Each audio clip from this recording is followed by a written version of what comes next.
Welcome to Discover Indie Film.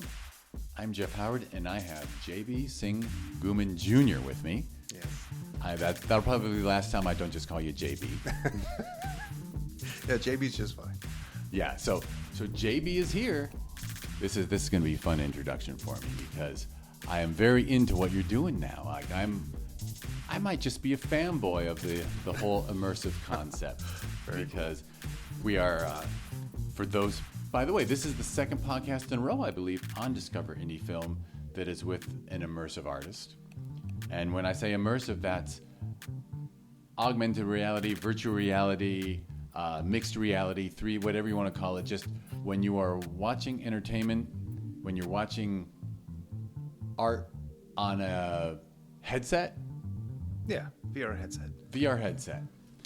And so your film, so you made, I still call them films, I can't help it. Yeah, it's right? a film experience. I mean, as I'm a conventional filmmaker before this, and will continue to be after, so I like the idea that we're all just making films. Oh, that's cool. Well, I'm going to toot our festival's horn in a second then. But still, let me talk about passive power. So your film is Passive Power, and it was at Film Invasion Los Angeles in June of 2025. Took home the Audience Award for Best Immersive Short. Yes. I was lucky to... I want to thank you for making me stay a little later than I planned to watch it because I admit, I really loved it. Thank you. Really impressive work. Thank you. And I also thank you, Andy Cochran, for both, one, making sure that he honestly is the reason that we have a virtual pavilion at the festival. Okay. Because he's a immersive artist who pitched the idea at me, and I'm like, nah, we rent this really expensive theater. We're not gonna. Yeah. And then he showed me the work, and I totally understood it. But he also.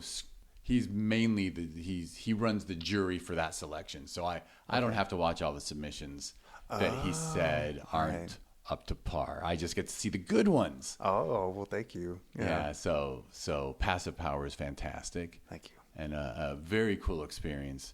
And it's funny, I still describe it to people. I'm like, no, you can turn your head all the way around, and there's still stuff to look at. Like it really, I don't know. And I'm a lifelong music fan, and obviously music is really important to Passive Power. Yeah, it's a big deal. It's a big component. Yeah. So we are going to find out all about you and how you ended up like this. And you already said you started as a conventional filmmaker. But first,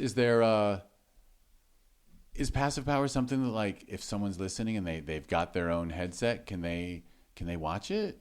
Is it available somehow? Because needless to say, I'm always... As a fan of it, I'm like, is it on a meta store? Is it here? Is it there? Is there like a way, like how can people see this great stuff? Well, it's funny you say that. I'm right now in the process, because with Meta, you can't just sort of upload things like Apple iTunes or Amazon Prime Video or Netflix. It's a streaming service for 360 or any VR media and apps. But the way they do it is you have to actually create an app. And so you have to design an app, and then within that designed app is your media, whether that be a game or a movie. Like, they're all sort of just conjumbled together, or a live concert of Taylor Swift. They're all just called apps. And I don't know how long it'll be like that, but right now that's how it is. So I'm actually right now in the process of creating my Meta app so that I can put Passive Power for sale on it, which I'll probably have up in the next 30 or 60 days.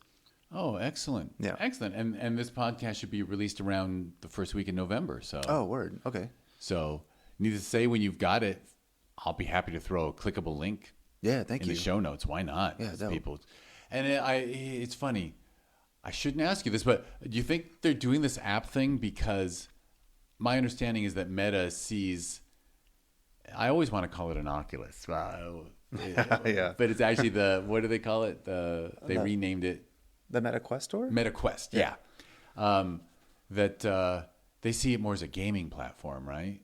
Yeah, which makes sense, because I really don't know, but if I would imagine, I guess, hypothesis-wise, that if you looked at the numbers of users, it's probably definitely mostly gamers.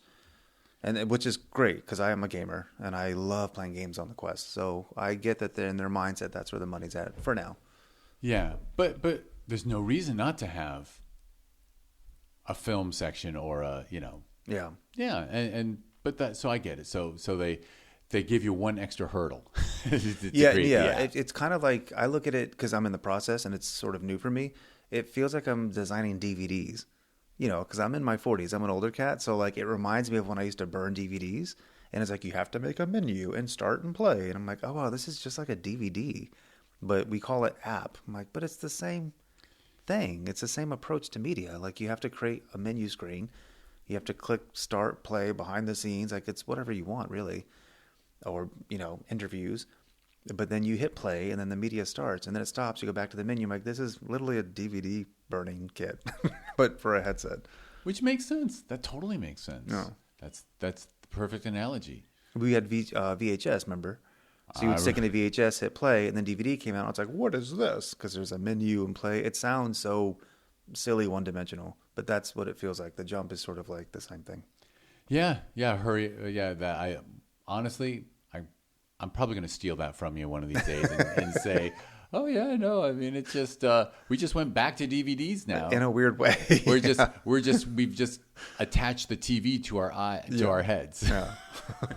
For sure. Yeah. All right, well, time for the question that launches us into the real interview part, which is, all right, so Passive Power is a very creative project. Thank you. And you said you got started with with filmmaking. So do you want to share, like, where'd you grow up? Were you always a creative kid? Were you a storyteller first? Did you get into imagery first? Well, I grew up in Miami Beach, Florida. I'm born and raised. Hey. And this is sort of the J-Lo, Biggie Smalls, Versace era. So I felt so cool. I was a breakdancer. And I say that because music was a big part of my life, always. Definitely bass and sort of freestyle movement. I mean, all dance is gorgeous. It's all just like languages of, whatever. But bass and sort of hip hop and that kind of freestyle energy of breakdance was a huge thing in sort of my inner mind as a kid. I started at like 12. And I also grew up with an Indian dad who loved Bollywood films. So storytelling and music was just kind of, I think, innately in my like sort of hemisphere, my peripheral. And I was definitely a storyteller first. I used to play with Ninja Turtles and Transformers. I was that kid, but I always like lined up and we all do this, but I would line them up in these gigantic like stories with mythos, and I would change their names and they would like freeze. And I'm like, don't touch them. And then the next day the story would be like, and it would kind of keep going. And I would love if anyone, my mom or my sister, who are like my best friends, would come and sit. And I'm like, okay, so Eric is but he captured, and they're like, oh my God, just come eat dinner. I'm like, okay. So I definitely was very typical in that sense, because I think we're all like that. But I really just sort of clung to it. And I was like, so the second act is next week. And it's like, oh my God, just bang them together like a kid. And I'm like, I don't know. And then I think with VR, I sort of flew into that as a young age, because I forget which gaming system had it. I think it's Sega did something where glasses came out. Oh, really? So Sega did like Sega Genesis era? It was during that era. And they actually clued into the different display idea. But it might not have been Sega, because I grew up a little bit below the line financially, so I didn't own it. It was one of those things where I saw a picture and like a Toys R Us ad, and I was like, what? So I had a little TV in my room, and this is maybe 9-10 years old. I just took the whole thing apart, the tube out, the back, everything. And of course, my mom, my stepdad were like, what are you doing? But I thought if I could take apart this little TV and then just tape the tube with like cardboard box, I like took a box and cut it around it and then taped it, and then we'll just plug it in. It did not work. All I saw was pixels. But it was like sort of the beginnings of my wanting to merging that storytelling with like visuals.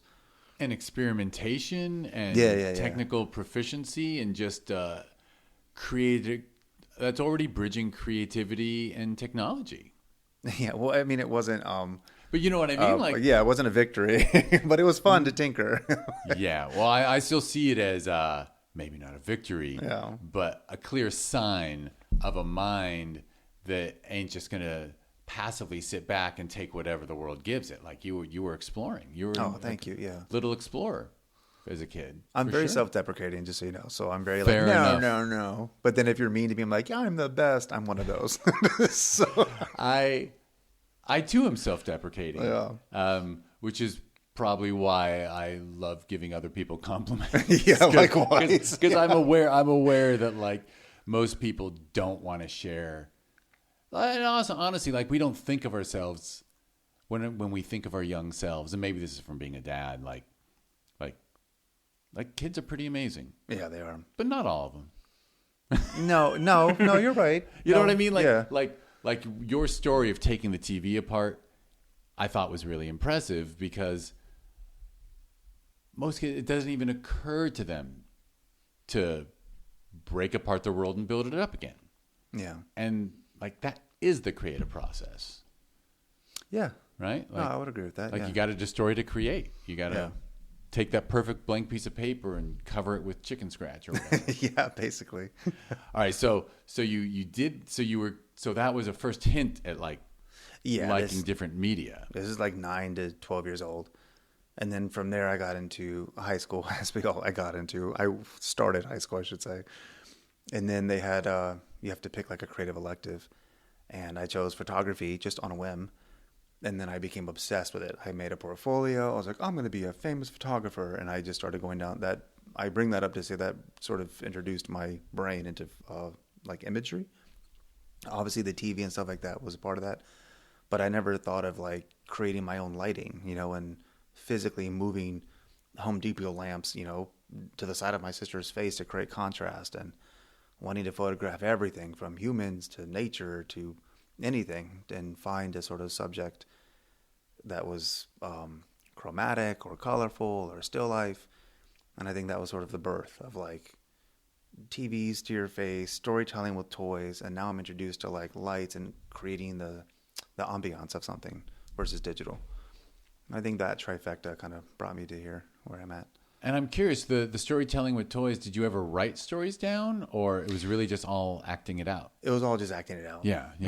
Like But you had the urge but you certainly had narratives in your head. Oh, big time. Yeah. And I would pull from my life, like I would say any of us do. But yeah, I would definitely go through something in school or have an issue at school or not like a teacher, love a teacher, have a bully, realize I'm the bully, whatever. And then I would sort of act out these stories. Excellent. All right. So high school photography, that's very cool. Yeah. Because photography is the birth of all of this film stuff. Yeah. Right? I mean, it's where it all started. No, honestly, yeah. Yeah. Well, besides stage, but. Well, yeah, they merged. But literally, film, right? They called it moving pictures in the beginning for a reason. Yeah. 'Cause all of a sudden, photographs could move with frame by frame. So that was high school. And you didn't play with video cameras or anything? You didn't get your hands on one? Oh, no, huge gamer. Oh, my God. Yeah. I mean, I started with Mario 1. Like, I'm like Dusty. So definitely huge gamer. And I've never stopped. I've been a gamer my whole life. And I guess I could say gaming brought me into VR in the past 5 years or 6 years. But I think going back to that TV situation, and I've always just loved the concept of tech and entertainment, whether that be movies or games, but always obsessed. But after high school, I actually thought I was going to be like an installation artist because I got really because VR didn't come around then. This is like late 90s, year 2000. And I wanted to be like a Basquiat, but with media. With me, right. So at that point, it was moving away from photography and into more physical art, sculpture and sculpture. Yeah, because that's the kind of creative person. I mean, you go to a gallery and you're like, it's a mixture of sculpture and painting. Right. So I thought that would be my call. I moved to New York, saved up all my money. I applied to NYU, got in, but then couldn't afford it. So I was like, oh, okay. So it's on that weird place where it's like your parents make enough to give tuition, but not enough to actually afford it. So I was like, wow, this sucks. But it all worked out as a blessing because I moved to New York. I was like, I'm going to be a street artist.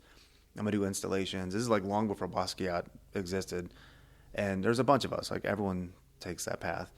And I would leave like tree logs in the subway and I'd write stuff on it. Like I was like, I'm going to be like this underground artist who does like media installations randomly around the city. And I did it and I took pictures of it and I made this portfolio and I went to all the galleries, which with my dirty sneakers, very cliche. And of course they're like, yeah, get out. I was like, okay. I didn't realize what a like process it was and all that stuff. Really? So there was never a person who just wanted to foster a little bit of encouragement in you? No, you know what? The way it actually worked out because of breakdancing, because at the time I still breakdanced like 5 days a week, and that gave me this kind of like physique that I definitely don't have right now.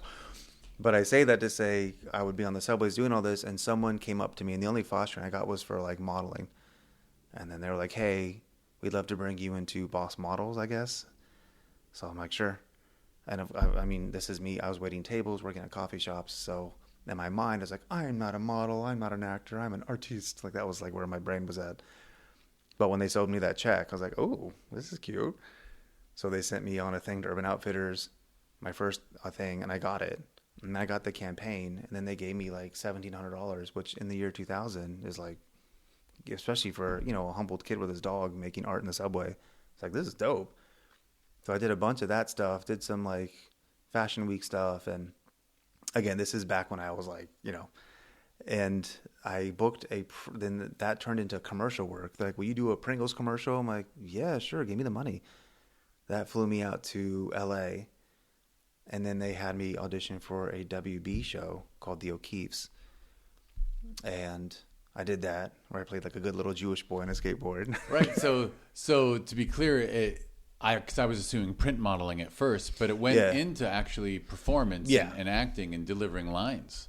Yeah, I don't mean to be long-winded, but I'm sorry. No, I don't usually do this whole self thing, so I'm kind of like, know. I'm very ABCD, so Exactly. so I'm not free flow. I'm willing to ask the little questions It's very here and there. structured, sorry. No, it's but excellent. But that brought me to film. I guess my sort of long-winded Right, but you came out and I mean, that's quite the story that you ended up auditioning for TV roles. Oh, completely. And it hadn't, you know. Yeah. Just sort of walked backwards into it. Yeah. Because I guess all of that sort of harangue goes back to the taking apart the TV and the toys. Like I had never seen in photography, it never even occurred to me that like I could take all these things that I loved in my life and put the lights here and someone yelling action. And it sounds naive, but you know, when you grow up a bit sheltered, it's like, oh, I never in my mind was like, I'm going to be an auteur director. I was like, oh, I just wanted to like stack tree logs in the subway. That wasn't sort of like, I wasn't exposed to it. So as much as I loved films, I saw them as a viewer. And my storytelling was through toys and stuff like that. But once I was on set in LA, especially for the Warner Brothers show, regularly as a character, I was like, wow, this is dope. And I would see them do the lights. I'm like, well, how cool would it be if when I'm coming down the street, and everyone's like, dude, just do your job. You're an actor. I'm like, okay, I'm sorry.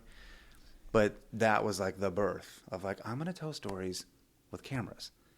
And then from there, I started grabbing equipment and just saving up money for a lens, and I never looked back. Wow, that's fantastic. That's so cool. And I'm so glad the universe like got you to that point. So, very humble. You know what I mean? Yeah, for sure. And I would hope that like also on like that series and stuff, like you met people to collaborate with, like, right? Or was it a little isolated from that? It was a little it was my first thing, my first big thing outside of a bunch of commercials. Right. So you didn't know that all the PAs and all the other, like, they were all like, if you had just said to them, hey, I'm thinking of making a short film, there would have been like 20 people lining up to help these out. These are like WB people. They're like, who are you, indie nobody? Like, right. They're all like working full union, like on the lot. Right. And yeah, if anything, it taught me humility, total sidebar. Because I remember I had this big trailer and it was like so hot. It was like Martian hot outside. And the WB lot, for all who don't know, it's like these big white cement buildings that just bounce the light everywhere. So when the sun's high and there's no clouds, it's like Martian hot and it's all white cement. It's like, dude, this is blinding. And they had all the extras lined up like cattle outside. Whoever works at Warner Brothers, please, no judgments. I love you. Hire me as your filmmaker. But I was like, ew, this is so rude. They gave me this giant trailer of all, like a living room and a bedroom for just dumb old me. So I was like, hey, do you guys want to come sit in my trailer? This is crazy. I have air. And so like 18, 19 people come piling in my trailer. And we're all just hanging out in the air. Everyone's like chilling, pre-cell phone. I got in so much trouble. Like, you can't do that to the union. There's laws for that. I was like, well, it's like hot as balls out, dude. Like, I got this big trailer. So from there, I was like, ew. I'm gonna be like super nice to my people. This is mean. So yeah. That is crazy that you got scolded for kindness. Holy crap. Yeah. Well, I guess to them, they're like, if something happens, like there's union laws for SAG and there's extra like laws. And then what if something happens to you in the trailer? I was like, I guess put up a tent. I don't know. Something. Things might have changed. This is like 15 years ago. I don't know. Sounds to me like, cover your ass legal maneuvers. Right? Well, like, that's everything. That's all it is. That is the entire. I mean, Lord knows, but still. Yeah. All right. So wait. So what? So when did you start? Did you start wanting to write stuff or film stuff based upon that experience? Well, I did a short film called Dirty Laundry. That's like floating out there somewhere on YouTube, and I didn't write it. I was still sort of like, oh my God, I can do my art with cameras. So I saved up, got a Panasonic DVX camera with mini DVs, got a wide angle lens. Like I was like, I'm professional. I got lights from Home Depot, and I went to the laundry room in my building and set up this whole crazy makeshift, glitter and scotch tape situation. Had my good friend Alyssa Dean, who's an amazing actress, who actually won the writing award for the Sherman Oaks Film Festival. Get out of town. Yeah, she won. She wrote a script or something and won like best script. How cool is that? Isn't that crazy? Yeah, like 2 or 3 years ago. The small world thing always. No. The funny thing is, I meet all the filmmakers. I rarely get to meet the screenwriters. That's true. And I obviously don't have time to read any of the scripts, but that's so cool. I'm always proud. I'll admit whatever. I'm glad your friend won. That's awesome. But she's an actress as well. She played the lead, and the point is that no, I didn't write it. My intention with this is to say that she improv'd everything, while I was like, "You're a girl who won't stop rambling to this guy by his washing machine," and then once he turns to you, he's going to yell, and wind sort of throws you backwards. And he keeps yelling for like 6 minutes, but it's just nonstop wind and music and bass, and all these animations fly past you because he's like, girl, just shut up. So it's essentially a music video with a like 5-minute improv thing in the beginning. But I showed her feet sliding back, and I had to like hold her hands so her feet could just slide in the camera for a close-up. I wanted to see her nails like scratch the washing machine as she goes back, so we had to like fake paint it. And then have the fake. It was all just like her cheeks were blowing back from a wind blower in her face for the close-up. Just dumb stuff like that.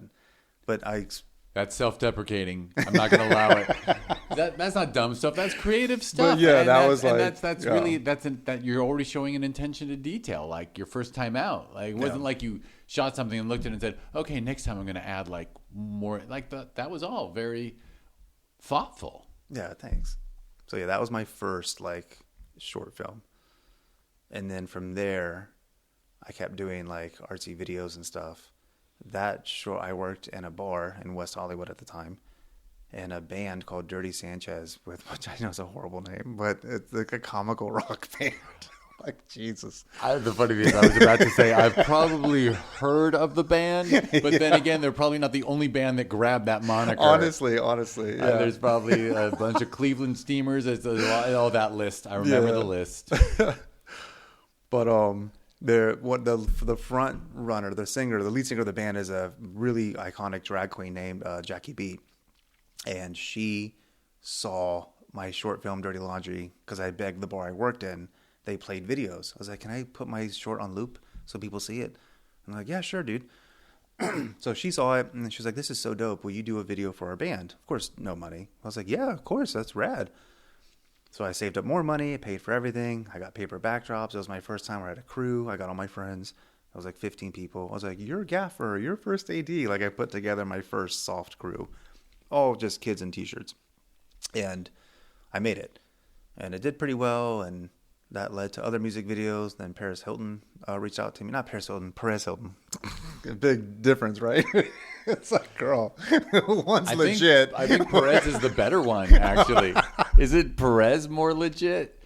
Paris is, I'm sure she's actually a lovely human being. Yeah. She was on the O'Keeffes. But there was no reason for her to be famous ever, in my opinion. No.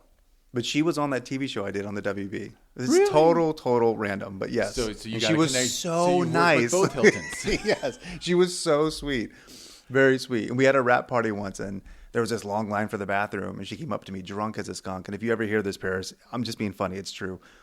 And she's like, "Can you wait in line for me?" I'm like, "Why?" She's like, "I left my fur coat in there. There's like $1,000 in the pocket. I'm not even making this up. I was like, sure. Like, just crazy. But yes, Perez Hilton reached out to me to do a video for him because he saw that video. I was like, sure. And he was thinking of doing a music video, or was it? Yeah, it was like a comical like joke because it's Perez Hilton. Yeah. And I did it. I actually made some money from that. And then Jeffree Star reached out to me because he saw that. He was friends with Perez. I know that a lot of these people aren't very likable, but I'm just following the White Rabbit. So I got a budget for that. That was cool. Look, you were becoming a director.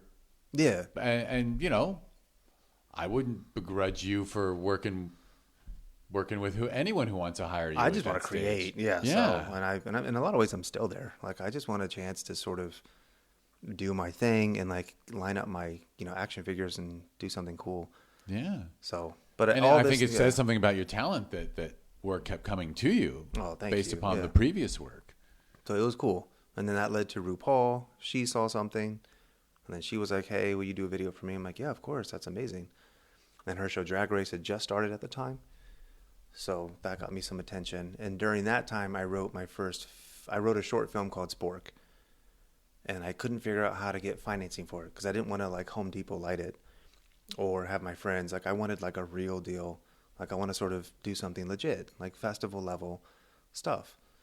But I couldn't figure out how to find the funds as a bartender. I was like, how do I come up with the fund? Today you could do that. Today you could take your iPhone and like go for it.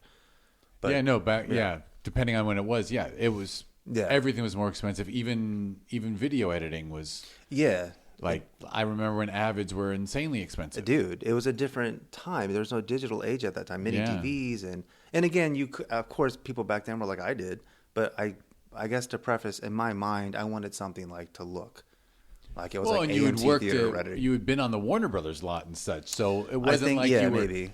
If you had been introduced to guerrilla filmmaking in the beginning, you might have been like, "Oh, there's another way to do it." Yeah. But you had been shown, the most. I don't want to use the word official, but you know what I'm saying, right? No, for sure, yeah. Guerrilla way of doing things, but also things do turn out better when you put more into it. Well, of course. And when you have a crane and like a professional dolly versus I was using mover, wheeled squared things that like, and then back then you couldn't steady cam it. So it was like, I want tracks on the ground, not just roller skates and a camera, which is dope and amazing. But I say that to say I decided to turn the short, into a feature. I'm like, okay, nobody's funding shorts because everywhere I went, they're like, why would we pay for a short? We don't get any money back. So I'm like, okay, I'll write a feature. So I wrote that feature, Spork, and then I gave it to everyone under the sun, and nobody would do it. It was weird. It's about an intersex girl. Back then we would say hermaphrodite, but today that's considered a slur. So now the term is intersex. And when you hear LGBTQIA+, that I is for intersex, which is someone who's born with chromosomes either to the male or female combined. And it's a dark comedy based on, her pronouns are she. And Spork, as they call her, not a spoon, not a fork, Spork, learns how to love herself by breakdancing on the twister pad. Very obscure. I was born biracial, bi-religious. I always felt sort of in between worlds. Today I sort of lean more like non-binary, mostly for the gender construct and what that does to consciousness. But I don't want to. I'll spend hours on that. we can touch on it later if you want. That's too long. Because I find it. I have it's an important subject. But you can keep going with your story. But I was going to say, like, your whole story, your multicultural background and multi-faith background, I feel like it's been serving you well, like in the background the whole way. Are you kidding me? Such a blessing. Yeah. It's incurred a lot of empathy for those who aren't born middle road religiously, spiritually, and then ethnically, because it really does sort of give me an advantage to kind of look in between the spheres and have me sort of not have to pick one or the other, but kind of open my mind to a bigger picture. And that sounds a little narcissistic, but I say that with humility. Like, I feel grateful that I had that opportunity and still have it. I mean, it's funny because I had a very dear friend who would always joke, there's two types of people in the world. And then he'd say, people I've been stoned with and people I don't like, or something like that. But in a way, there's two types of people in the world, which is there's people who see that there's, I don't know. I'll just shut up because because what you were just saying struck me as you always understood that it's not a homogenous world, and there's no one way, there's no right way, that there really everything about our existence is shades of a multi-colored universe, where there's even colors in the spectrum we know we can't see. You know what I mean? Like sure. And that's just such a healthier place to come from for an artistic person, I think. Yeah. No, very much so. Oh. Excellent. And Spork sounds really cool. So you shop Spork around. Shopped it around. And then anyone who ever went to KFC knows what a Spork is. Yes, you do. And Taco Bell. Yeah. Oh, Yeah, both. But yeah, I ended up, I was really good friends at the time with Chad Allen. He was like this actor, I think, from the Prairie Show. No, Dr. Quinn? Dr. Quinn, Medicine Woman? I confess I never saw it, but Same. I'm familiar with Dr. Quinn. If you ever hear this, Woman. Chad, please don't be disrespectful. Jane Seymour vehicle. I think so. Probably pretty honorable to feature a female doctor in a TV series, right? Yeah, especially back in the 90s. Kind of groundbreaking, I would bet. So, but I say that to say that Chad, who was already plugged into Hollywood, I guess, was like, hey, remember that script you wrote, Spork, like a year and a half later? I was like, yeah. He's like, well, can I get that? I'm working at a production company right now as a producer. I was like, sure. So long story short, he got it in his hands and he called me being like, hey, the financiers at this company want to make it for $70,000. You think you can pull that off? I was like, sure. Because to me, that was like more than money. I've never, everything I did was like Home Depot lights.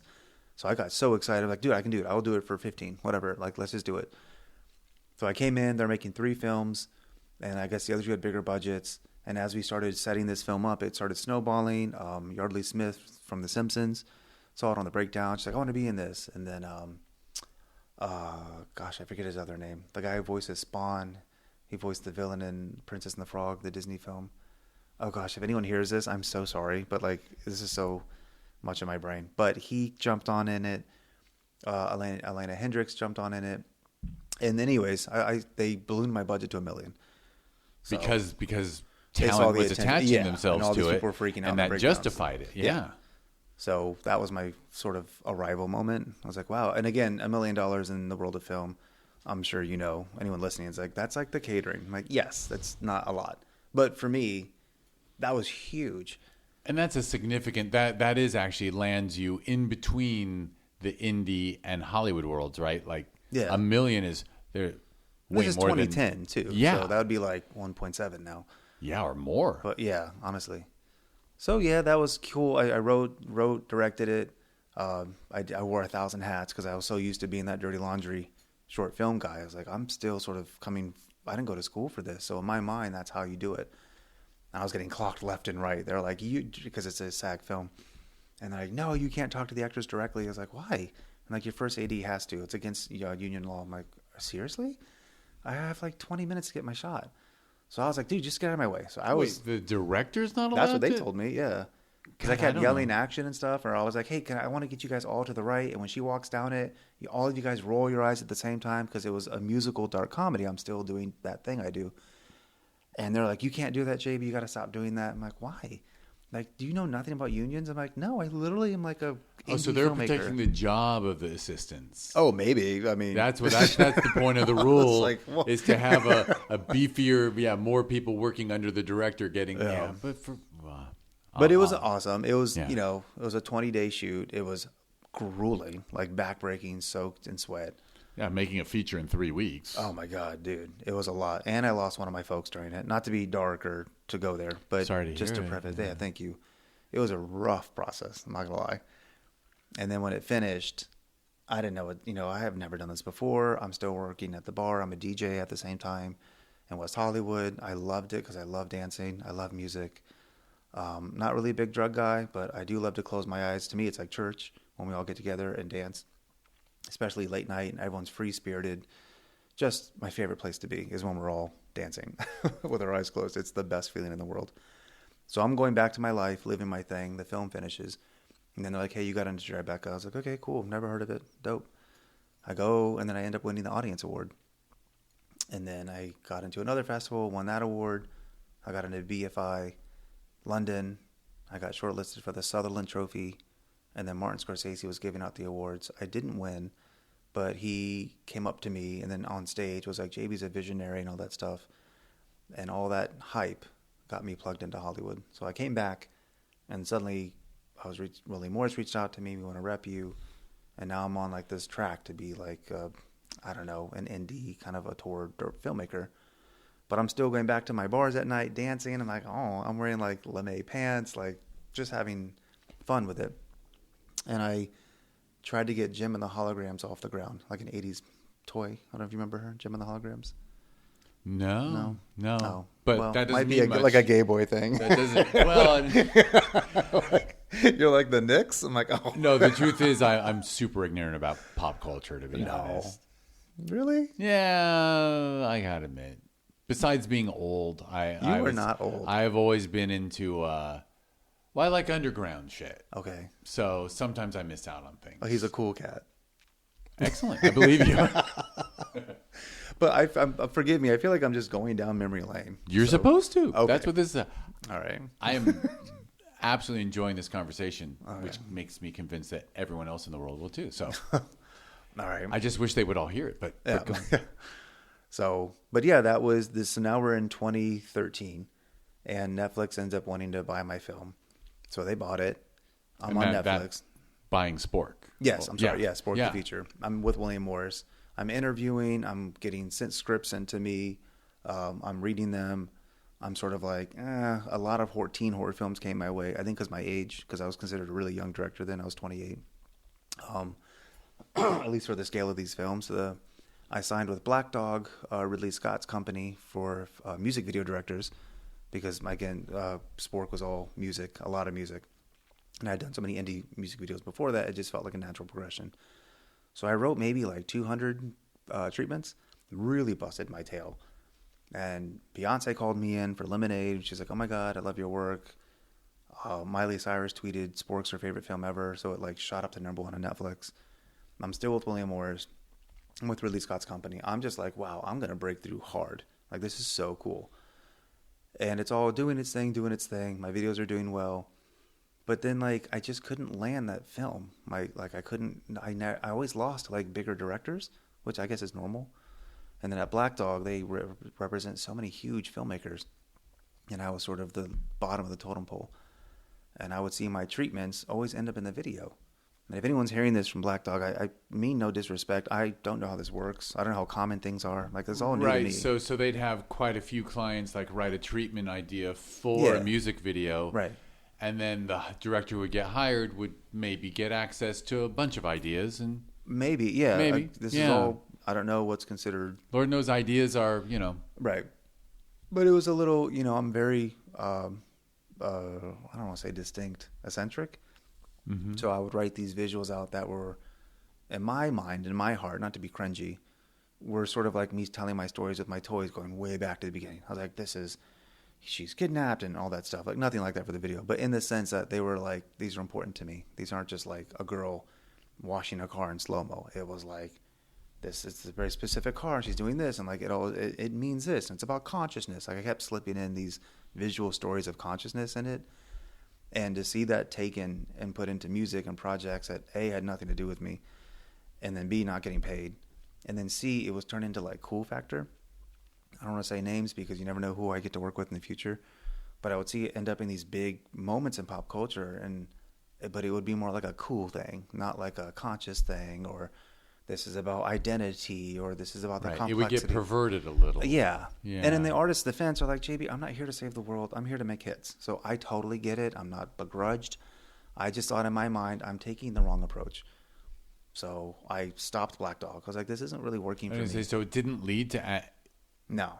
So actually you didn't get to shoot anything? No, for never. Black Dog. No. Really? So literally in spite 2 years, of all these people showing you love personally, they never just went with you. But I'm definitely left of center. Yeah. Like, I don't want to say I'm good or bad, or, you know what I mean? I don't want to self-deprecate too much because I do believe in my work, but I don't want to be like, I'm unique. I'm like, I don't know. Maybe I'm not. I don't know. But I'm definitely left of center. But you're also a person who I'm going to throw shade at record companies, that a corporation that is solely devoted to commercial success, Yes. might assume this JB person's so creative, but let's go with the safer thing, because this is to us, this is product. To the corporation, it's product. And at that point, you need the music artist to be like, no, I demand the artsy person. Right. And I got close a bunch of times with Miley. Miley reached out to me. We hung out. I did treatments. She went through her album tracks before they came out, and I was like, oh, this is it. But then it would always sort of go left. And I adore Miley because she kind of changed my life with that, pushing my film like that. Like, who knows if I would have went to number 1 on Netflix if it wasn't for Miley. And her constantly reaching out to me and supporting my work. So I don't want to be like, she really is, she's dope. Like, honestly, it means because she doesn't have to do that. So it never worked out as like I got the gig, but she perpetually supports me. So I'm like, that's huge for me. So I definitely bend the knee to her. Like, I can't be more grateful enough for that, as far as like notability and stuff. Yeah. And honestly, that's why I mentioned the corporate overlords in a way, because something I learned over the years was, people we assume have a lot of control often don't. Yeah, I mean, facts. I actually know someone who, has had years ago had meetings with Steven Spielberg, who said, this is my favorite script I read this year, but Universal said no. Yeah. And my friend was like, do you realize Steven Spielberg doesn't have the right to greenlight whatever he wants? Isn't that crazy? You know what I mean? Yeah. So it's like, I bet a lot of these music artists, you were the preference and they were told no. And what are they going to do? Bite the hand that feeds? The answer is they wouldn't be famous if they were the type to bite the hand that feeds. Honestly, we're all doing the best we can. Yeah, that's why. Because the world is a complicated place. And it's like the shape of water. It keeps changing. It's it's like a ball of sand. It's all sort of re-internalizing itself. So I try to take this sort of chill route. I wasn't like, I hate Hollywood. I'm like, no, Hollywood didn't ask me to be eccentric. Nobody's making me want to sort of go against the mold as far as like spirituality and visuals that are conscious. It's like nobody made me do it. So I'm not really mad at anyone for it. I just saw that this isn't the approach for me. And I don't want to do like horror films. And so, that's what was getting offered to me. So in my team's defense, they're like, you keep passing, bro. I'm like, I know, but this script's a little dark for me, dude. I'll watch it. I'll laugh at it. I'll support it. Other filmmakers who do it, I'm so happy for you. But this just isn't my bag. So I stepped away from all of it. I was like, Black Dog, this isn't really working for me. And they didn't care. They're like, whatever, you've made us no money. And William Moore, same thing. They're like, hey, do whatever you got to do. I was like, all right, thanks, guys. And then from there, I started, and all this connects to Passive Power. I was like, I'm going to just start making my own stuff. I've been introduced to big filmmaking through Spork. I know the process. And to be honest, tech started developing in a way where like I didn't really need $1 million, or I didn't really need, it'd be amazing to have it. And these people are important. I don't mean to diminish anyone's roles. They're all amazing. If you can get the coin to get them, awesome. Blessings to you, because that's dope. But if you're driven by passion and you don't have the setup, it was a good time for me because 2015 is rolling around and I was like, the iPhone. And, I learned how to edit on Premiere Pro, and I was like, I'm going to just start making my own stuff. And so I did. And that was when I started working with art mediums. I did an art film called The Art of Being, where I worked forever for like 3 years on putting together all these visuals. I pulled a bunch of people into it. It was like a 45-minute film. And that ended up getting into Sundance, which was cool for me. Excuse me. They have an experimental division. And I got into it. They gave me a centerpiece premiere. I'm in their main theater. It was like my whole moment. So cool. And then The Art of Being started traveling because of Sundance. I got into Outfest and all these other festivals. There was an art festival in Austin, Texas. That was like, hey, we'd love to have you open the festival with your film. I was like, yeah, dope. Flew me out, everything. But I asked if I could film me doing a dance. Excuse me, sorry. Is there any way I can film myself doing what's the word? A live show. Mm-hmm. Sorry, I know that sounds like not something to look for. It's like that, but yes. They were like, yeah, do whatever you want. It's an art festival. Like, we don't care. Oh, so they wanted you to create a new piece? Well, no. You asked them if The Art of Being, is going to be on this movie screen in this big theater as the opening, my experimental art film. And I asked if before the film starts, can I do a live presentation? There you go. Gotcha. That's what Right. I'm Like, trying like, to say. like introduce the film yourself with Yeah. with something you created. Well, yes, but I Well, wanted with to a do presentation. I wanted to do a performance. Yeah. So they're like, do whatever you want, man. So I got a bunch of UV lights. I hired dope TP, Jacob, who's amazing. And I rented the 11K Titan Sphere camera. Gorgeous camera. Like, it's this giant ball with eyes all over it. It's so freaking cool. And in my mind, I was like, okay, I want to take my art film into like another dimension, because I'd been touring so much with this film on the flat screen and Sundance and all that. And it was amazing. But I really wanted to do something where you were like pulled into the film. And I filmed that live dance performance, going back to breakdance, where I did all this movement myself with these laser gloves and everything on UV light. And then behind me was a screen where there was a bunch of projections, like a loose story. And that was Passive Power. And I took that footage that I was able to use that setup for, because again, this would have been like a $50,000 shoot. But I'm like, but I'm in this giant theater space with all this equipment for this premiere for my other art film. So I'm like, because it just by chance was a performance art space. So I was like, oh, this is my chance to like get my own giant $50,000 light kit and use this chance to make something dope versus just like my film, which is, in itself is cool. But I'm like, I'm a street artist, so if I can get it, I'll get it. And I filmed it, and then now I have this VR thing where you see me, but it's 360. So behind you, you see like 200 people in seats watching me. And I cut them out, and then I created all the space and the 3D elements that anyone who sees the film Passive Power will now see. And that was how Passive Power came to be. I mean, it amazingly connects back to your artistic goals when you first got to New York of doing an art installation. No, right? for sure. That's why I was going so long. Like it's like, no, it's the perfect. You told a perfect story there that literally like looped around and came right back to its soul, like of doing an art installation. So actually, so Passive Power.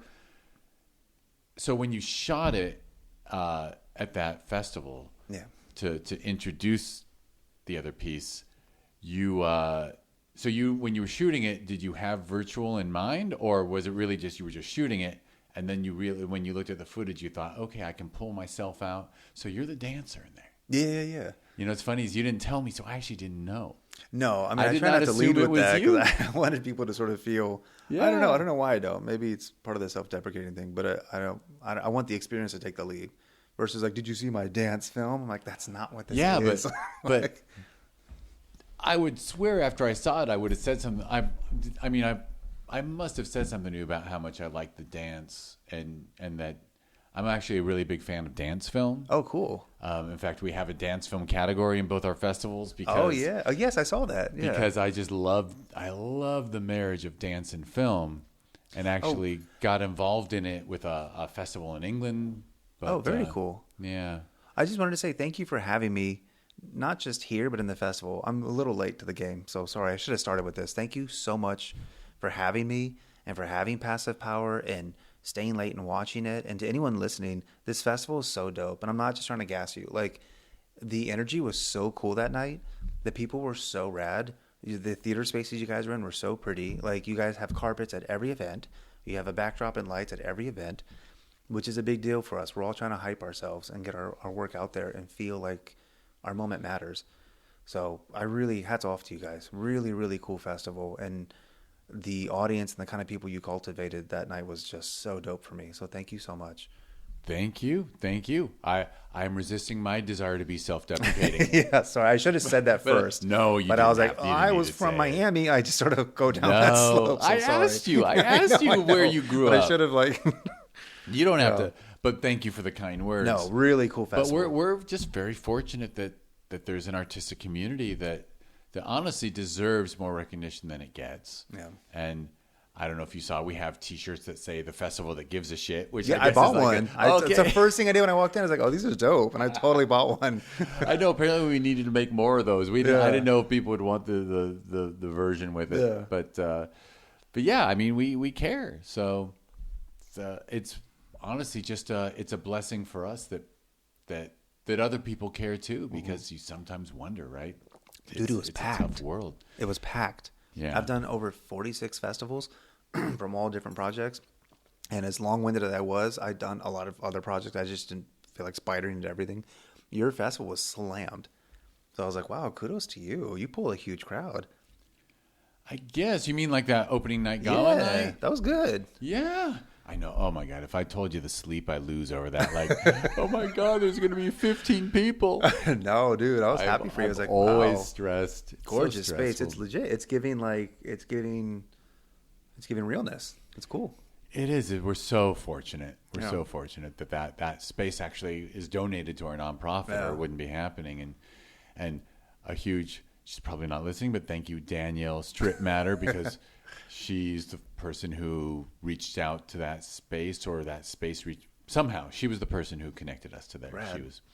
We're a festival staffer, and oh my God, the fact that amusingly, we're going to have our opening night gala in December. 2 days before, instead of the night before the festival starts, they need us to be the night before, possibly for another, because another shoot is going to. So I'm thinking, oh my God, what am I going to do on the dead night in between? But that space is too beautiful to pass up. Yeah. So. No, it'll figure itself out. Yeah. Yeah. Yeah. Well. So thank you for the kind words. Yeah, of course. And needless to say, everyone who saw Passive Power at the festival just loved it. Yeah, it was a cool response. Yeah. It really was. And you guys pull such a creative, but also not eccentric. What's the word? Diverse. There were so many different age groups coming in through the film, and so many different sort of walks of life, so many different, styles of clothing and skin colors. Like, this is really neat. A really, really diverse group of people. It's a cool festival, man. Thank you. I have no. What's funny is I haven't been to another festival for so long. I don't know what other festivals are like. Yeah. Like the last time I was going to go to one to support a filmmaker, I knew I got COVID a day before I tested positive, and I'm like, and she had flown in from Oslo, Norway. I'm like, I'm not going to expose you to COVID to support your film, and I would have been the only person in the audience that day. It was one of those dead festivals. Yeah. But it is. I know, we're so fortunate. And God bless them, those festivals. The fact that they're trying, even if it's just you and your shadow. I'm like, hey, man, at least you're on the screen. That's true. It is important. It is important. And so, well, but let me ask, like, so Passive Power, it's so fascinating that Passive Power started with a live performance. Yeah. And then got adapted to a virtual performance. Yeah.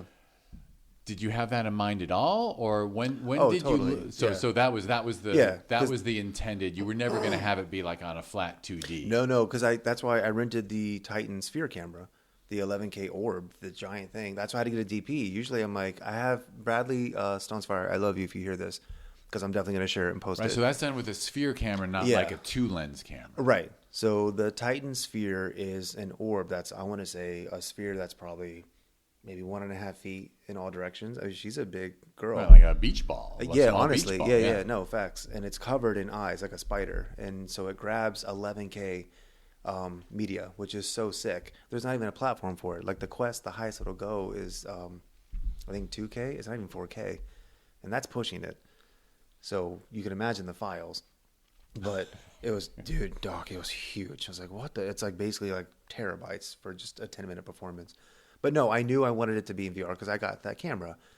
And that's why if anyone ever sees it, or if you're in memory of it, I'm not perfect at it. Like, my gloves go off at one point. I'm like, oh, crap. And I had to like turn them off. But I can't, it's a one-shot deal. I'm like, this is my chance to do this.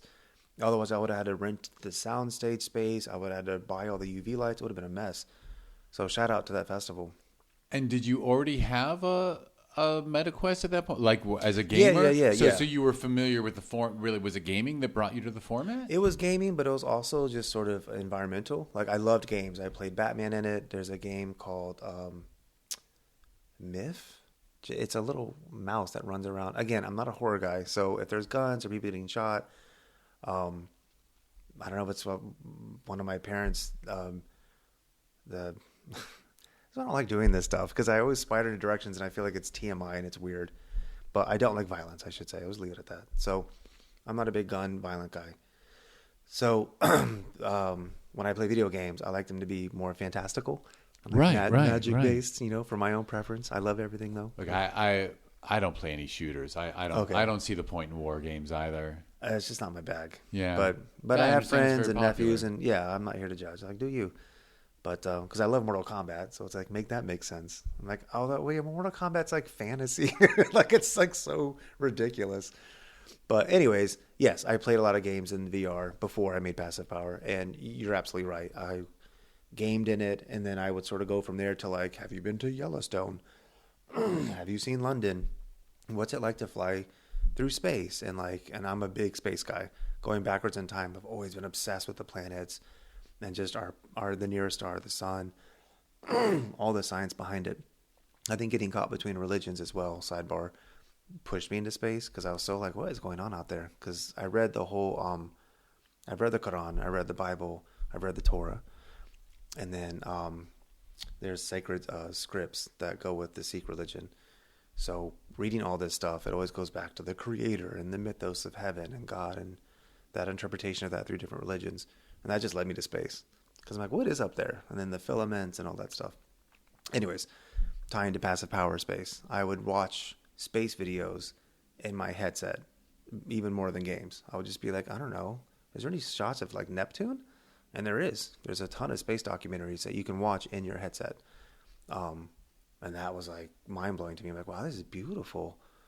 So I already knew I'm going to shoot my live performance with UV lights and lasers and film myself in 360 VR, 11K, 3D. 3D is like when it's actually, it feels like you put your hand in it versus flat VR. And then I was going to put myself in space. And then that led to like a whole narrative. So you knew what the final product was going to look like. Yeah. No, from the jump. Because if you remember, behind me was that screen. And that was real. Like I had to create that before I even made the film. So I knew it was like, welcome to Passive Power. And I already had that narrative like out. I just needed the environment after that. Oh, excellent. And so what kind of process is it to go from that? Like, are we talking? It took a minute. Yeah. It took about 2 years. 2 years, 2 years of working on, because at that point, are you having to get into like digital animation and things? Yes. I don't know how to 3D shade. I don't know how to, I can like rotoscope people and stuff like that, or photos or video, but I don't know how to take rotoscoping to that level of creating like a 360 environment, let alone in 8K. So my system couldn't handle it. I had to like Hackintosh my system because the Macs that could do 12K, 360 VR, are like $70,000. The system is wild. It's like Pixar level. So I was like, what do I do? So I started researching, and I found a video card that could handle it. I got the RAM. Anyways, I ended up Frankensteining this system, and now I have it. And so I spent about 8 months once I got my system ready and being able to build these environments. You had to create the computer, the infrastructure to complete this project. Yeah. And now you've got it. Yes. That's nice. Yeah. Excellent. And it turned out, and then you learned some animation and you learned all kinds of extra things. So much, yeah. Because of Passive Power, I went into animation. Like I have an animated short film called The Crown, the Shadow, and the Search for Self. It was the last thing Pee Wee Herman did before he passed. I love you, Paul. But him and I have been friends for a while. From Spork. He saw Spork on Netflix years ago. And then asked a mutual friend of ours if he can get my email. I was like, yeah, sure. And then I'm freaking out because I grew up obsessed with Pee Wee. I was like, what? I like obsessed with him. And we ended up like just hanging out at his house and staying up till sunrise. And then we became like stoner buddies. I've been sober for 7 years. But back in the day, I used to love me some weed. And Paul's a big stoner. So we would just get stoned and like literally stargaze. He loved science, and he was a big loner. Like really liked to just be by himself. If anyone out there watches the documentary Pee Wee as himself, I don't want to get emotional, but it's absolutely stunning. I love that. Oh, it's beautiful. But it also fills me with a little bit of contempt to protect because he was the way he was treated. Oh, it was a full Michael Jackson moment, and I don't even know. I don't want to go there, but in the sense that it was a total witch hunt. Yes, it was bad. He was targeted. Yeah, he was targeted for being gay. No. And of course, I knew him just as like Paul. Of course, I came into it as a major fan. Yeah. But that documentary is highly special. Matt Everyone Wolf, should who watch did it. yeah. And you'll see what Amazing artist. Amazing artist. Paul Rubens was. Matt Wolf is amazing. Who made the documentary, and during working on it, Paul's voice was really harsh, but he was doing the documentary. I was like, "How's it going for HBO?" Right? He's like, "Yeah, but I don't know. I'm gonna stop doing it." He was so angry with Matt. So to see Matt take it this far, I just hats off to him. Really beautiful film. But anyways, animation. Yes. So I made this animated short film, and I was like, "Paul, will you do the voice to it?" He's like, "Of course." And the film is about the pink skunkfish who gender morphs. And so in the real world of Finding Nemo, once the mother transforms and becomes Stardust, I should change it. Once the mother passes, I say that to say the strongest male on the colony transmorphs into a female, and then becomes a female fish, and she becomes sort of like the queen of the pack of the school of fish. And I thought that was amazing because I grew up in a world, especially in 90s hip hop, where like homophobia is rampant, but transphobia, and to this day, is like, oh my God, the ultimate like bigotry. And one of the biggest things, particularly with religion, of all religions actually, is that it's not natural. Like God didn't intend for him or her to be this way. It's unnatural, it's unnatural, it's all these things. And to see so many things, not just the pink skunkfish, but like a plethora of things on this planet totally change its gender, sometimes at whim, sometimes by will, sometimes by necessity. I found that to be such a gorgeous analogy to our species, to be like, what do you mean? It's actually very natural. So I made this short. Paul, of course, didn't have his documentary yet. So he's like, I feel weird. I'm like, Paul, first of all, you should just be coming out. Like, I'll go on forever about that. I'm like, Paul, these people, he was like a witty, cunty gay guy, like really funny, very saucy, like birdcage funny. I was shocked that he didn't just get on the mic and be like, you know what, bitches, y'all put me in a closet. Then you get mad at me for like, you know what, like just read them boots down, Paul. But he wouldn't do it. He was too scared. So to see that documentary come out, I was like, yes. It's so generational, right? Yeah. I mean, I am of the generation. I have 3 dear friends who went through school, married a college sweetheart, had 2 kids, and somehow something about the number 40.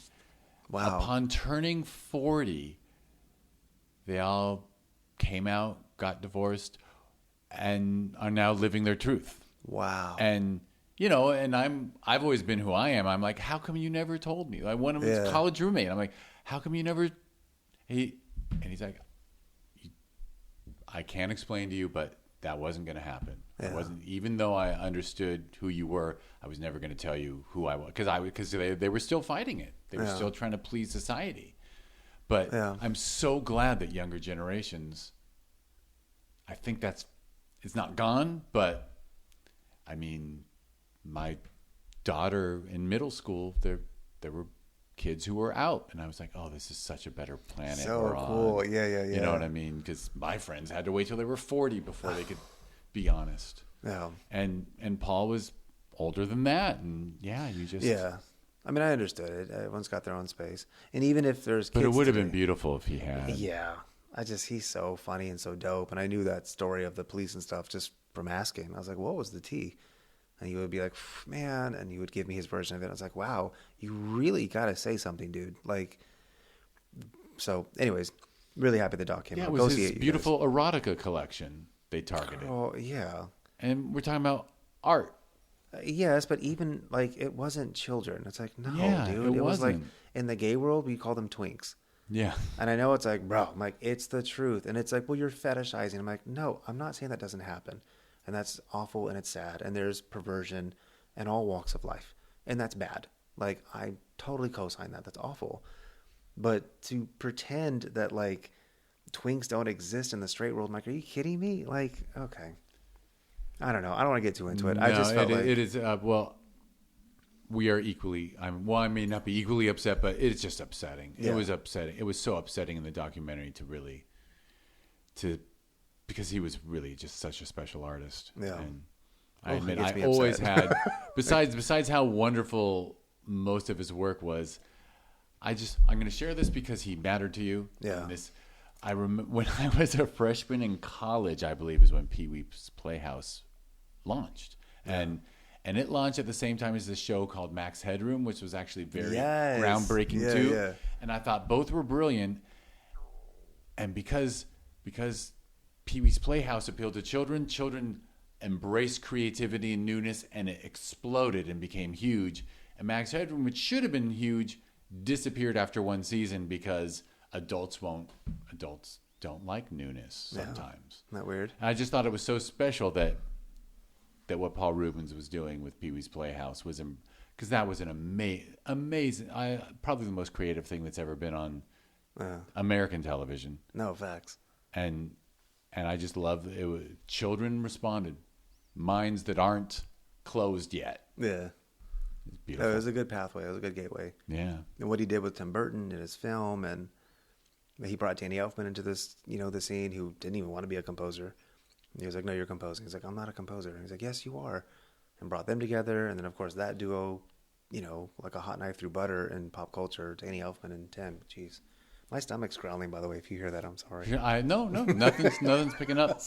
And if you ever want to take a break at any point and clear a throat or something, feel free, because I can hit pause if you need it. Oh, it's okay. Yeah. All right.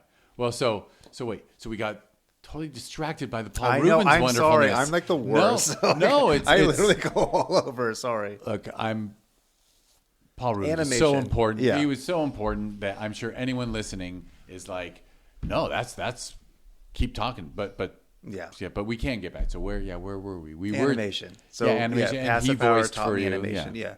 And then I learned, like everything in my past, it sort of broke the seal on like, wow, I can do animation. Excuse me, like 2D animation too. I can just draw it and turn it into slides and then speed it up. Excuse me. So that was a moment for me. So Passive Hour has opened the door to a ton of animation. I just turned Spork, the film I've been rambling about, into an animated pilot.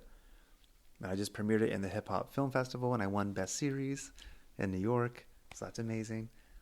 There's a bunch of cool people in it. Rosie O'Donnell, Kathy Griffin, Margaret Cho, Orphe, Kid and Play, the rappers, SWV, these iconic 90s singers. There's a bunch of cool people in it. But, yeah, it's fully animated. So, sorry. Fantastic. Yeah. And that came after Passive Power. Yeah, that's what I'm actually... The animated pilot Spork and The Crown with the Shadow on the Search for Self, the Pee-wee animated film, which is in 3D, by the way. It's for the screen, and you put on glasses, have custom glasses. Like, it's really dope. But you have to make things... If you want to do it by hand, you have to actually create the depth map. It's so much work. It's insane. So I can see why 3D is not rampant. I'm like, God, this is a lot of work. But it's a 14-minute film, so it's doable. But those two things are what I'm pushing now. And how long ago did you complete Passive Power? Passive Power, I finished in 2023. Right. Yeah. But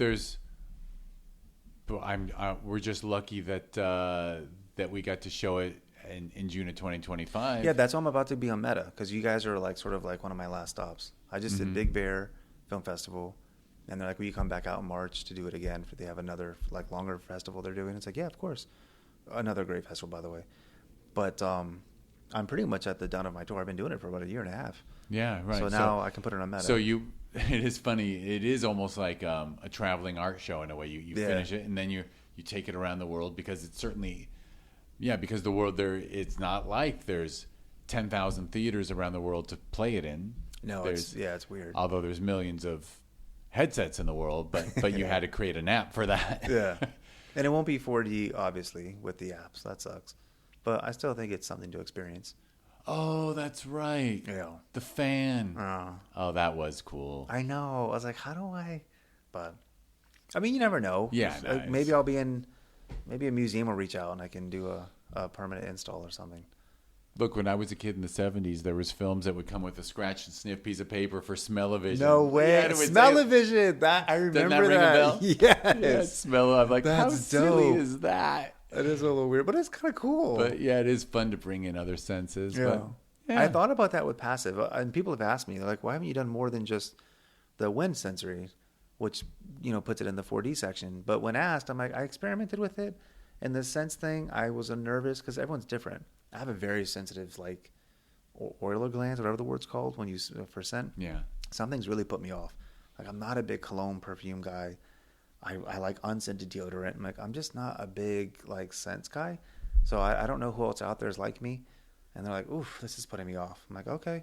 And then I tried a feather thing. I was going to incorporate this thing where like these sort of like things float around you. And I was going to like do feathers. But I feel like I don't want to invade someone's space with their Yeah, face and or their physical arm. touch. Yeah, wind is different from physical Yeah. touch. It's Yeah. like, I'm afraid they're like, oh, what the I'm like, oh, I'm sorry. I don't want to like freak you out. So I was like, I'm just going to do wind and make it simple. You were respecting boundaries, honestly. Yeah. You were respecting the boundaries of touch and smell because yeah, no, I mean, look, I joke that I'm blessed with a terrible sense of smell. Oh, really? Yeah, because it's just funny. Like, you know, people walk in the room and go, "Do you smell that?" And I'm like, "No, but I guess I'm lucky because." I'll have to say to people, I'm like, can you see if there's something bad in the fridge? Because I'm lucky. I don't. No idea. Yeah. Yeah, but I admit, like, there's some perfumes and stuff. I'm like, oh, please, like, and cleansers. I'm like, oh, geez, my God, I can't go near it. I get a headache. Yeah. Yeah. And I appreciate everyone sort of enjoying smells, but Yeah. So you're again making really smart decisions and going with the wind for pun intended for going. Yeah. Yeah. Excellent.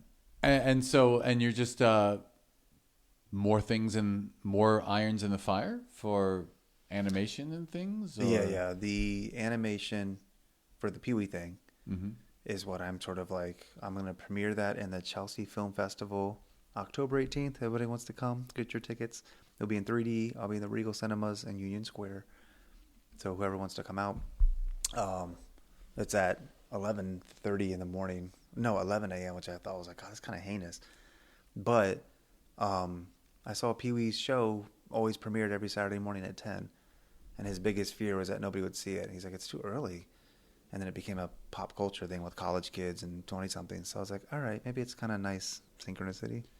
Yeah, actually, there might have been a smart TV executive there who knew, like, doesn't kids programming start like 7 a.m.? Like, kids park themselves, well, back in the day, Saturday morning TV used to start at like 7. So 10 was probably like, okay, we will get some college kids. Yeah.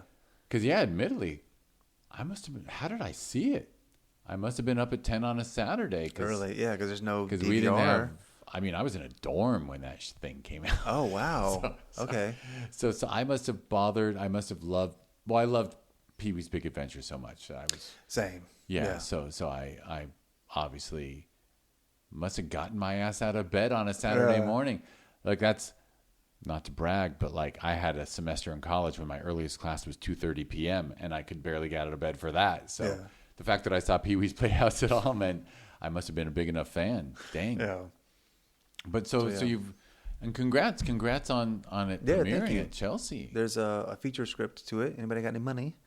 But I wrote a feature, and Paul really helped. He was always giving me notes, and usually spelling. He's like, you have the worst grammar. I'm like, sorry, Paul. I'm like a street artist kid. But because he was like hyper intelligent. It was kind of wild. But he gave me a ton of notes, and I would run everything by him. I finished the feature, and then I told him he would play the villain in the feature because, for obvious reasons, I would want to cast a trans performer. Because in the short, it's Pee-wee who plays the fish, Oliver, who becomes Olivia, Queen Olivia. And I wanted Paul because I knew Paul's truth, and I didn't want to put him on the spot like that because he's not trans, but he's in the community. But I thought that if Pee-wee did this, it would get a lot of attention from communities that aren't gay. And opposite him was Jerry Holloway, Ginger Spice from the Spice Girls. So her manager is one of my good friends. That's how I nabbed it. Because I was like, how do you get these? I'm like, it's super random. Like, I know her manager. We've been friends for 15 years, and he helped. And she was such a sweetheart. Because Jerry could easily say no to stuff like this, especially with J.K. Rowling, Harry Potter. Right now, London, the big rift with gender politics and J.K. Rowling sort of galvanizing cisgendered women against trans women. And Jerry Holloway is now an author. She's on her second book now. Really cool books. And they're kind of Harry Potter-esque. So I know Jerry's sort of finding her way into the space of hopeful J.K. Rowling success. So for Jerry, Ginger Spice, to be willing to do this is like, I thought was very cool. Because she could easily be like, oh, I don't want that like energy on me right now. even if she's pro-trans, she's like, I know, but like everyone's over here in London, it's like a big thing.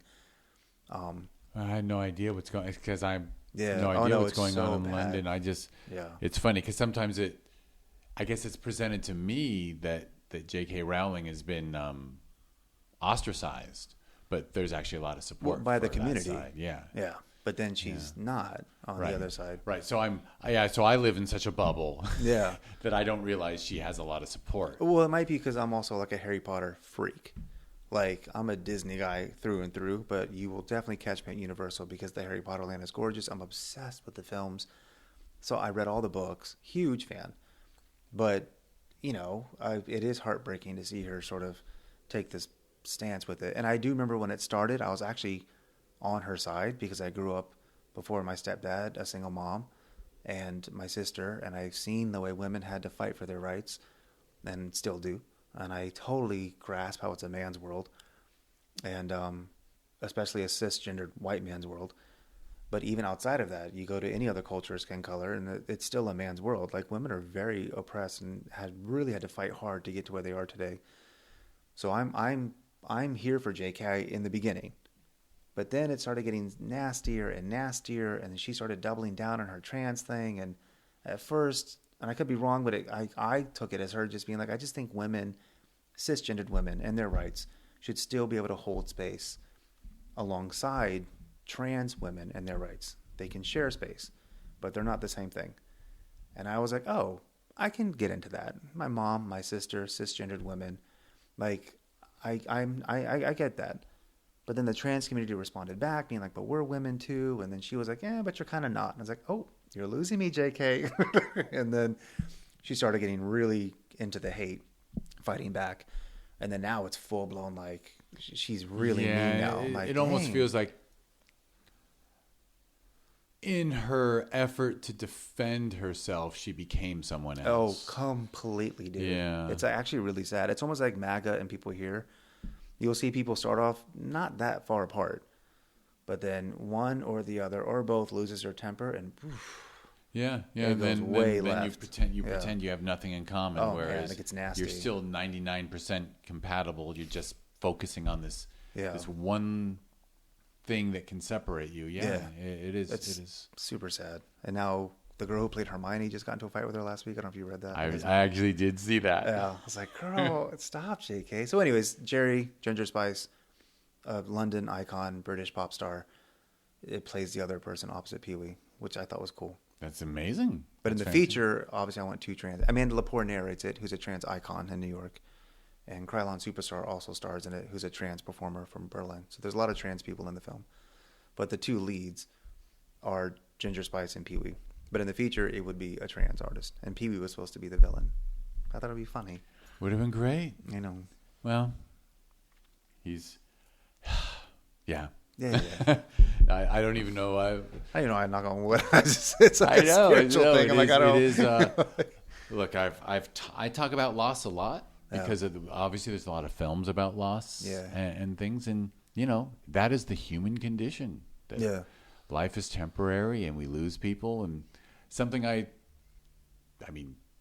tell younger people, I'm like, you know, we don't get less sensitive to loss as we get older. The losses add up. Yeah. Oh my gosh. Well put. In fact, completely.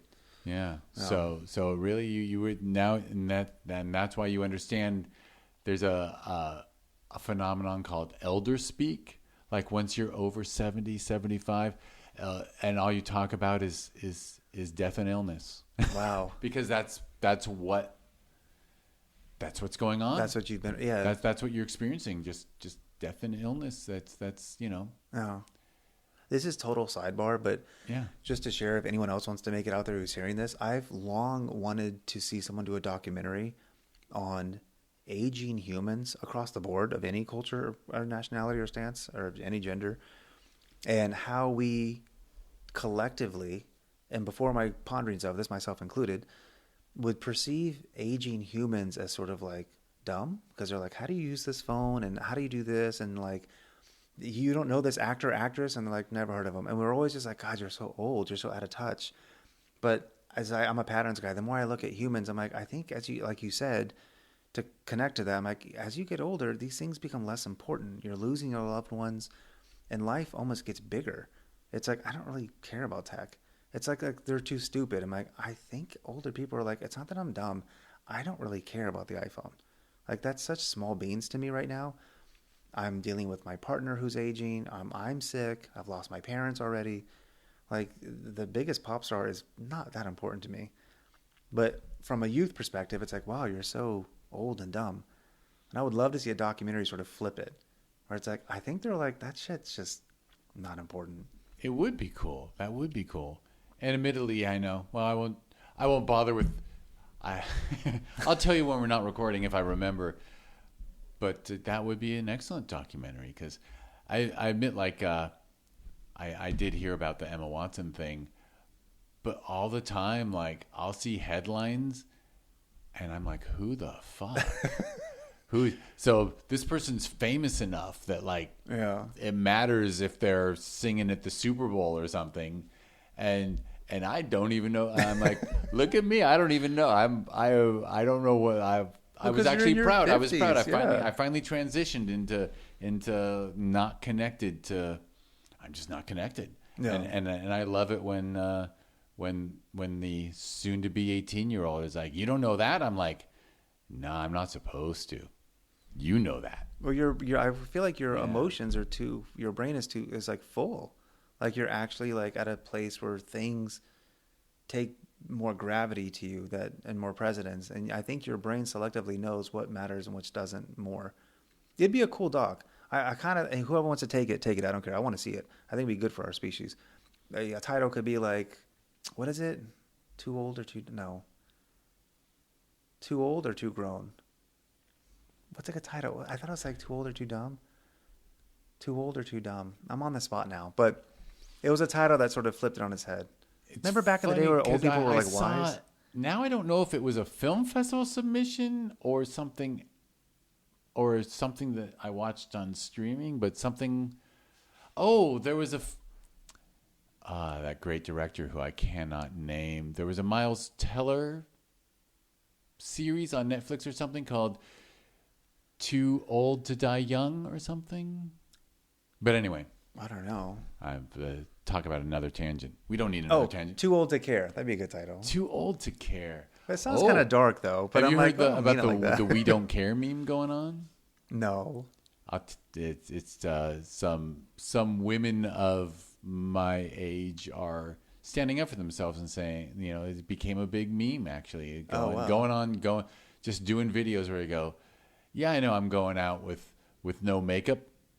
We don't care. Too old to care. Yeah, that's cool. I don't care anymore. I don't care anymore. Yeah. We don't care. That's dope. You want, whatever. It's you reach a point where Yeah.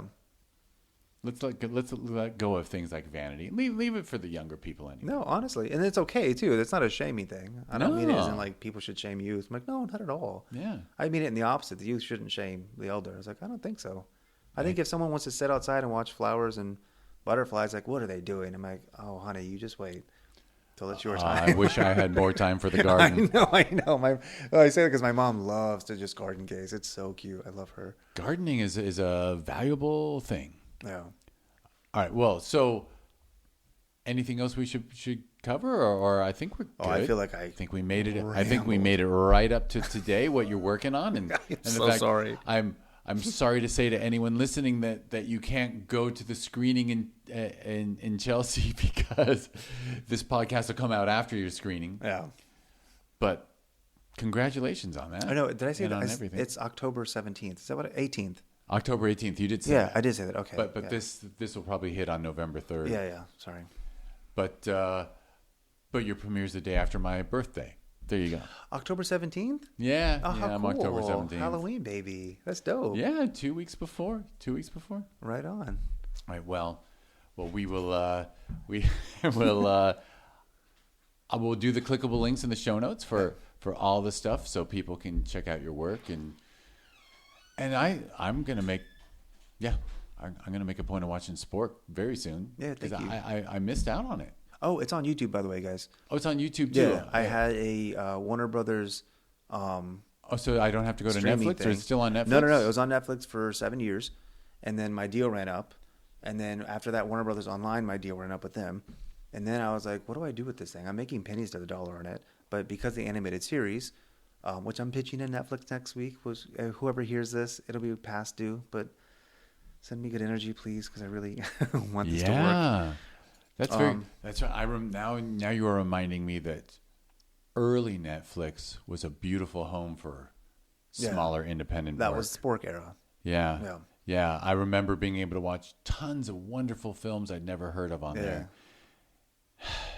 So. And now it's just murder documentaries. No, but it's on YouTube anyways. That's what I was going to say. If you want to the watch whole it, point anyone is can go to watch it. YouTube Yeah. and I just threw it up there, hoping it would build a fan base more so for we can put a link to it. We can link right to it. Okay. Absolutely, because people should watch it. All right. Thank you.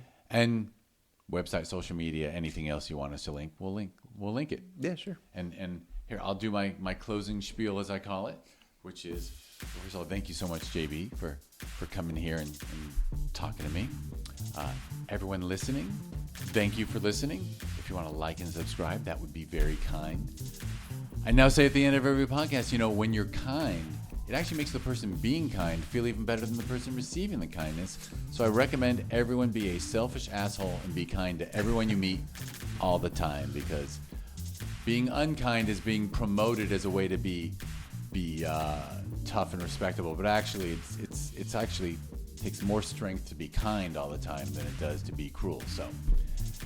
So try to be kind, and you can start that by liking and subscribing to a silly little podcast. No, but if you want to learn more about this podcast, go to discoverindiefilm.com.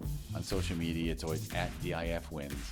If you go to discoverindiefilm.org, that is the website for the foundation that is the nonprofit that runs the 2 film festivals that JB and I were talking about, Film Invasion Los Angeles, that we hold every June. So that's linkable on discoverindiefilm.org. And then every December, we have the Sherman Oaks Film Festival. They're identical festivals. I just call them sister festivals because the only difference is the name, same team, same philosophy. The Sherman Oaks will also get a t-shirt that says the festival that gives a shit. I guess that maybe it should be festivals, but that would confuse people too. So learn about those 2 festivals. And they're getting a cousin next year in January of 2026. Film Invasion Lima in Peru will be launching. And thank you. Yeah, JB just mouthed that's rad. Oh yeah, I don't know. It is. I don't know. You can chime in. I don't want to step on your toes. That's dope. In Peru? In Peru, we were just very lucky that an alumni of the festival was at Sherman Oaks last year, and at the closing night mixer in the bar at Look Cinemas in Glendale, said to me, I wish I had a community like this down in Lima. He'd come up from Lima for the festival. And I was like, well, there was someone wanted to do Film Invasion London, but when I explained to people how much effort it takes to run a film festival, they all back off because they expect me to do it. I'm like, no, I can handle a festival every 6 months, and even that is almost too much for me. I couldn't imagine, yeah. So I can't do a 3rd festival, but I will fully support someone and give them all the knowledge and help I can for them to run another Film Invasion. And a lot of other cities fell through, but Lima has happened. Lima is, the theater's rented, for Pete's sake. That's so cool. And it's in the Spanish Quarter of downtown Lima, where where all the architecture is from those awful colonials who, the colonists did build some beautiful things. I understand the conflict of how bizarre it is to be in like Cartagena, Colombia, and going to the old court, and all of a sudden it feels like you stepped into Seville, Spain. And I'm like, this is so beautiful. There's a little piece of Spain here. And then you think, oh yeah, they did torture and kill a lot of people, and they stole a lot of resources. Yeah. But it's still a beautiful capital. Here we are. Don't snooze on Lima. And we're going to have a festival down there. That's so beautiful. All right. Well, thank you, JB, one more time. Thank you so much. And I recommend everyone watch JB's work. And thank you, everyone, for listening. Peace.